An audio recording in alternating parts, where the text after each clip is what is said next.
어서오세요. 국어의 모든 건 나라마스입니다. 이번 시간에는 비상 출판사 고2 비상 출판사 문학에 있어서 은전 한입이라는 그 수필을 보도록 하겠습니다. 글쓴이는 피천득씨고요. 그죠? 피천득씨, 은전 한입. 유명한 수필가입니다. 네. 자, 그러면 바로 들어가도록 하겠습니다. 이번 시간에 여러분들이 꼭 알아야 될 배움 포인트를 그래도 꼭 짚고 넘어가 줘야 되겠죠? 그죠? 자, 첫 번째 배움 포인트는 뭐냐면 여러 가지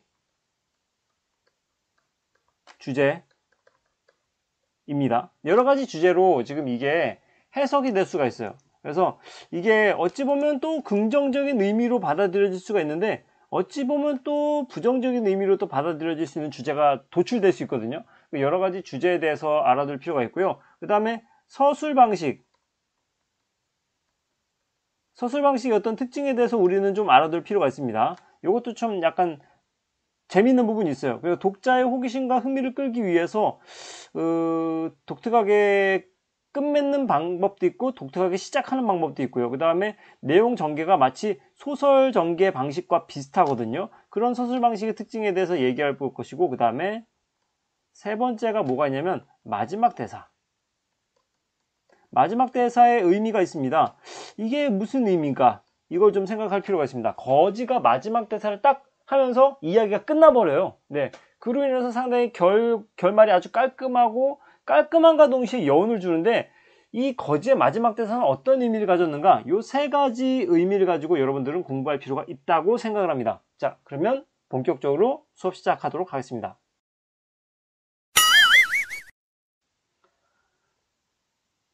자, 그러면 첫 번째 줄 앞부분의 줄거리부터 보도록 하겠습니다. 앞부분의 줄거리 뭐 4줄밖에 없는데 사실 앞부분의 줄거리라고 해서 그렇게 크게 생략한 것도 아니에요. 이 글 자체가 상당히 짧거든요. 그래서 그냥 요 내용이 거의 뭐 대부분입니다. 빠진 것도 없고요. 네, 봅시다. 나는 피천득씨는 상해에서 그 늙은 거지 하나가 여러 전장을 돌아다니면서 전장 금융기관입니다. 금융기관. 근데 이 이야기의 서술 방식의 특징 중에 이야기가 들어가는 부분이 독특하다고 했던 게 뭐였냐면 상해에서 내가 겪은 일이다 하면서 이야기가 시작돼요. 상해에서 내가 겪은 일이다 라고 한다면, 그렇게 한다면 독자에게 무엇을 주냐면요, 흥미를 주고 그 다음에 사실감을 높여주는 효과를 가지고 있습니다. 자, 봐봐요. 장소와 동시에 이건 내가 직접 겪은 일이야 라고 얘기하면은 독자들이 혹은 내가 누군가에게 이야기할 때 그 내 이야기를 듣는 듣는 사람들이 되게 귀가 쫑긋 세워집니다. 봐봐요. 야, 내가 어저께 서울시 목동에서 겪었던 일이야 라고 하면 뭔데 하면서 흥미가 생기고 뭔가 사실감이 생기거든요. 왜냐하면 구체적인 어떤 지명도 나타나거나 본인이 직접 겪었대잖아. 그러니까 흥미와 사실감을 업시키는 그런 방법을 썼었어요. 내가 상해에서 겪은 일이다 라고 하면서 이야기 첫 번째 줄부터 그냥 다짜고짜 그렇게 시작하거든요. 근데 그 거지가 어떻게 했냐면 금융기관 돌아다니면서 자신이 갖고 있는 은전의 진짠지 가짠지를 확인하는 장면을 목격했대요. 거지는 전장 사람의 대답을 초조하게 기다리다가 자신이 가진 동전이 은전이라는 것을 확인하고는 무척 기뻐하며 황망히 허둥지둥 달아납니다. 나는 벽돌단 밑에서 돈을 손바닥에 올려놓고 들여다보고 있는 거지에게 다가가 말을 건넵니다.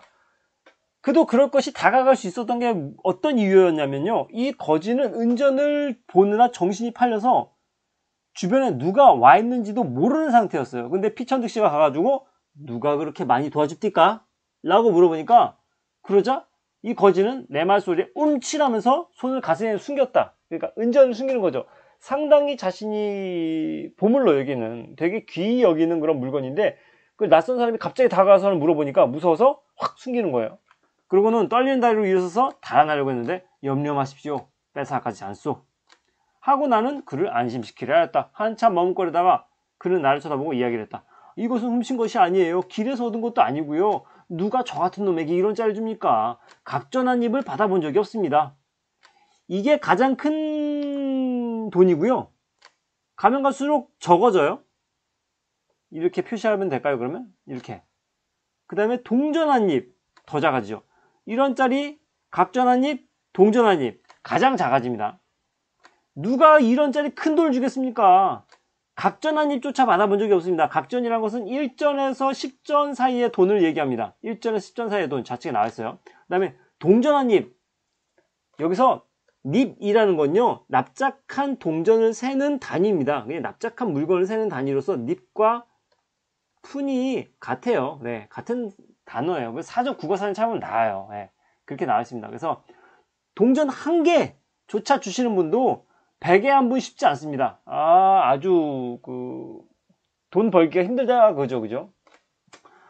저는 한 푼 한 푼 얻은 돈에서 몇 닙씩 모았습니다. 이렇게 모은 돈 48닙을 각전닙과 바꿨습니다. 그러니까 48닙과 각전닙은 같은 가치라는 걸 알 수가 있겠죠. 이러기를 6번을 했대. 그래서 이 귀한 다양한 푼을 갖게 되었습니다. 다양한 푼 갖게, 다양한 푼만, 예, 밑줄칠게요. 다양한 푼을 갖게 되었대. 다양한 푼이 각전 닙을 6번 곱한 거랑 같은 가치라는 거잖아요. 얘가 어쨌든 제일 센 가치네요. 그죠? 이게 그러니까 이게 은전을 말하는 겁니다. 이게 은전이에요. 다양한 푼을 결국엔 갖게 되어서 이 다양한 푼은 단순히 각전이 곱하기 6의 의미가 아니라 여러 가지 의미를 갖게 되었습니다. 이걸 갖다가 좀 잘 알아둘 필요가 있어요. 이거는 중요한 거니까요. 앞서 배운 포인트에서 얘기했듯이 이게 긍정적인 의미, 주제의식과도 아주 밀접한 관련을 가진 소재이기 때문에 긍정적인 의미로 해석될 수도 있고 부정적인 의미로 해석될 수도 있어요. 일단 긍정도 부정도 아닌 그 의미로 따지자면 삶의 목적이라고 해석할 수 있습니다. 삶의 목적. 그러니까 이 거지에게 있어서는 다양한 푼을 얻기 위해서 그토록 열심히 살아온 거 아니에요. 그죠? 그게 삶의 목적이자 소망인 것이죠. 그 다음에 두 번째, 얘는 좀 약간 부정적인 의미로 해석된다면 이렇게 볼 수 있어요. 인간, 그냥 한낱 인간의 뭐다? 물욕. 어떤 물건에 대한 욕심일 뿐이죠. 이것은 다시 말하자면 집착입니다. 집착.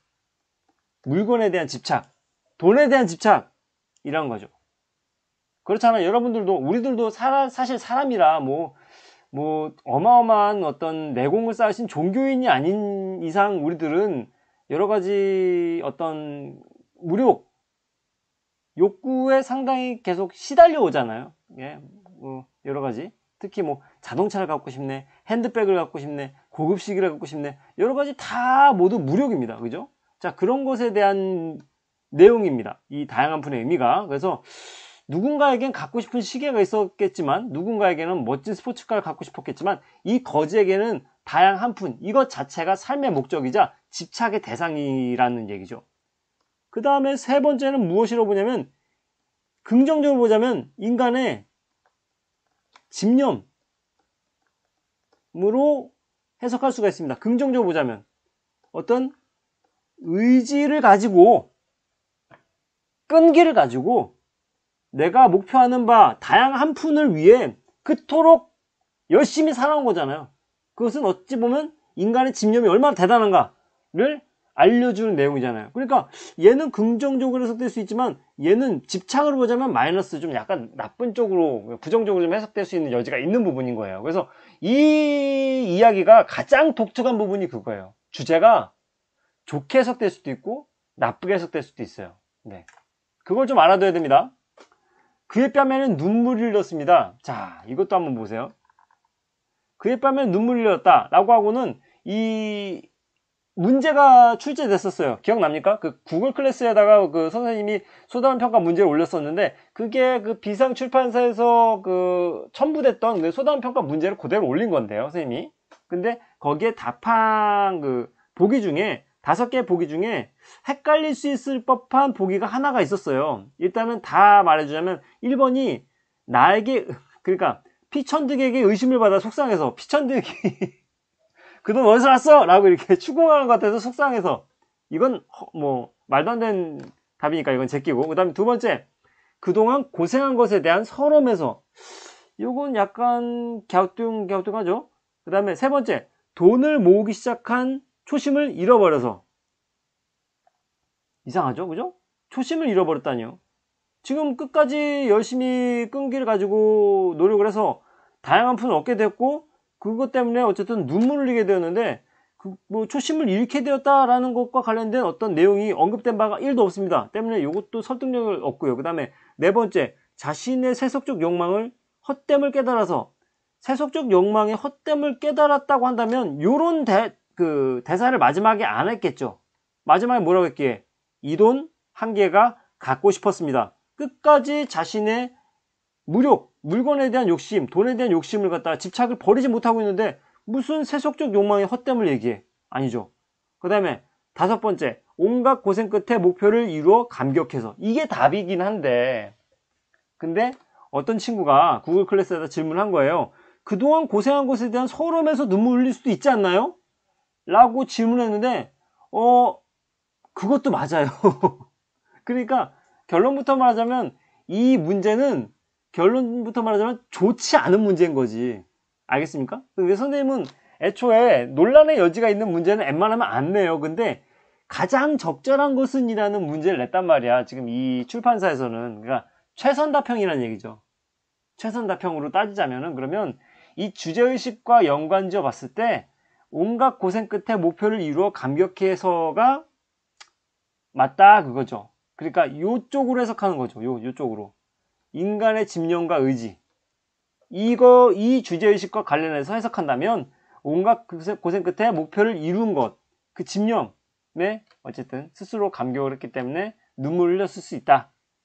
근데 그동안 고생한 것에 대한 서러움에서 눈물 흘렸을 수도 있잖아요. 이게 틀린 답이 될 수가 없다니까? 뭐, 거지 입장에서 이렇게 생각할 수 있잖아요. 드디어 다양한 푼 얻게 되었어. 그동안 겪었던 그 서름, 눈치, 그 다음에 지나간 사람들의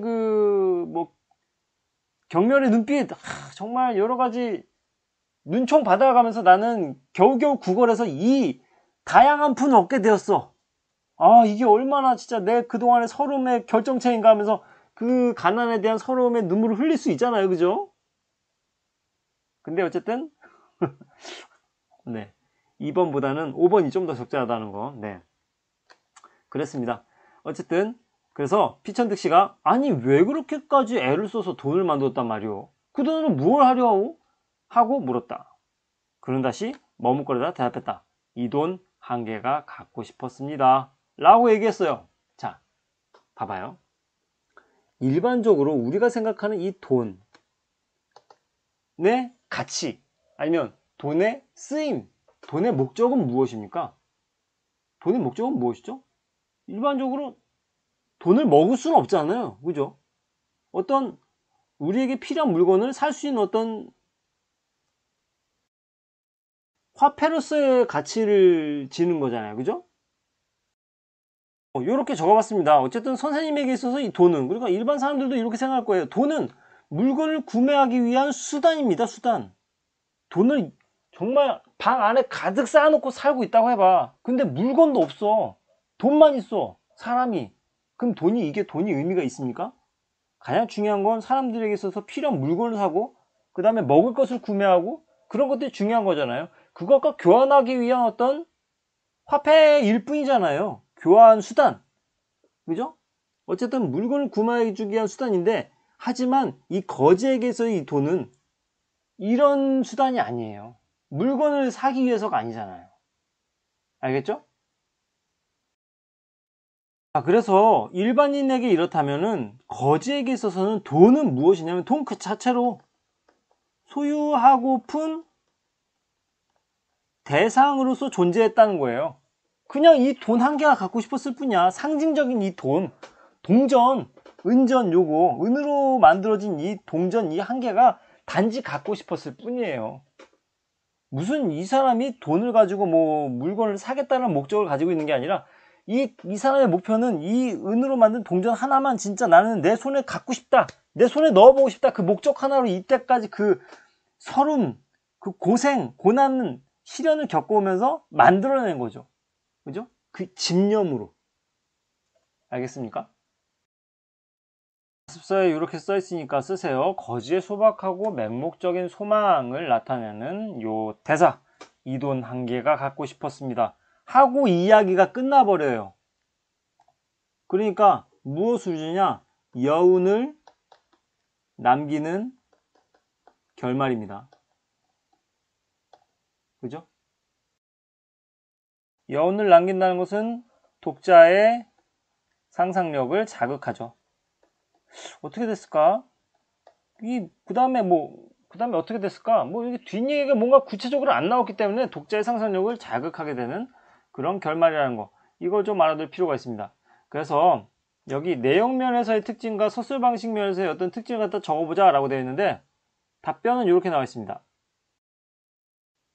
자, 이렇게 내용면에서 나와 있습니다. 뭐라고 써있냐면 남들에게는 하찮은 소망일지라도 그것을 이루기 위해서 애쓴 거지의 집념과 의지가 감동을 주었다. 그렇다 칩시다. 하지만 서술 방식 면에서가 중요하다고 얘기했습니다.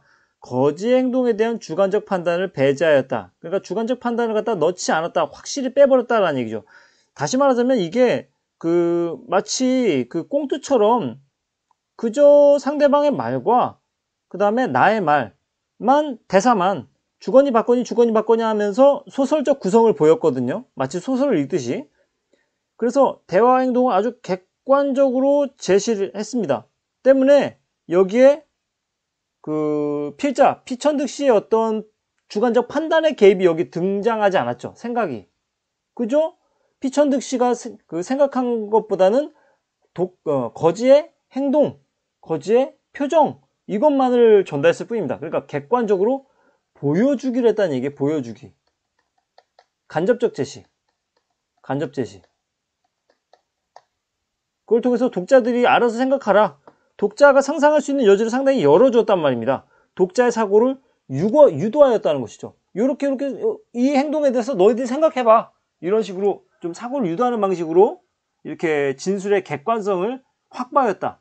그 다음에 거지의 말로 끝맺었기 때문에 아까 말했죠. 아주 극적 효과가 높아지고 그 다음에 여운을 남기고 그 다음에 독자의 상상력을 자극하였다.